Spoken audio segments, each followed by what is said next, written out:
it going, guys? Thank you for watching another video. So I am continuing my quest on trying to re-season my grandma's cast iron skillet. So far, I've seasoned it 3 times, but one of the best ways to season a cast iron skillet is to make some deep fried potatoes. What is potatoes? Let me show you how to do it.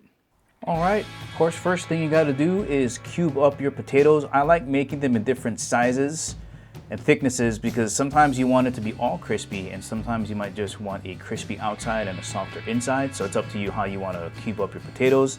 I soak mine for about an hour. Some people do it for 5 minutes, but I want to try to get as much starch out of there as possible so the starch doesn't burn and have your potatoes stick together in the pan.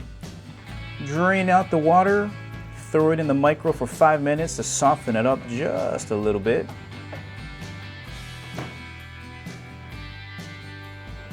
And then of course what you want to do is get them on medium heat.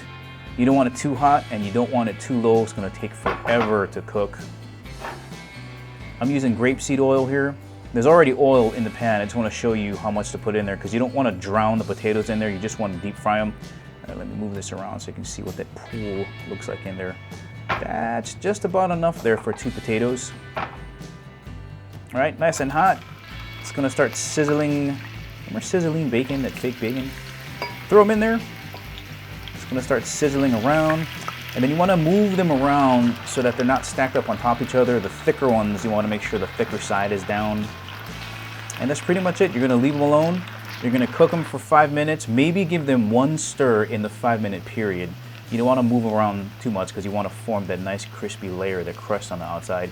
So 5 minutes, 5 minutes, 5 minutes, a total of 15 minutes. And on the 15th minute, they're going to end up looking like this. I just put a little bit of salt in here with a little bit of pepper. If you like to add all the cayenne craziness, you can, but I'm pretty basic. I just like real basic stuff. And then when you're done, get them into a paper towel, blot out the oil, and then season it with a little bit more salt, well, depending on how much salt you like. And then you're pretty much done.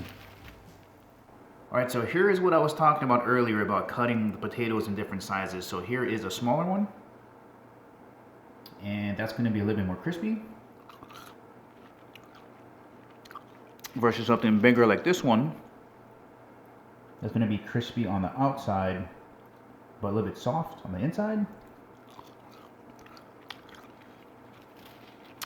Ooh, or if it's something really thin like that one, super crispy, or even like this little guy right here. Ooh. Oh yeah. Or this guy. Oh, that's a good one. Oh. Here's a nice burnt crispy one. But that's why I like to vary the size of the cuts of the potatoes when I'm doing deep fried potatoes. Mmm.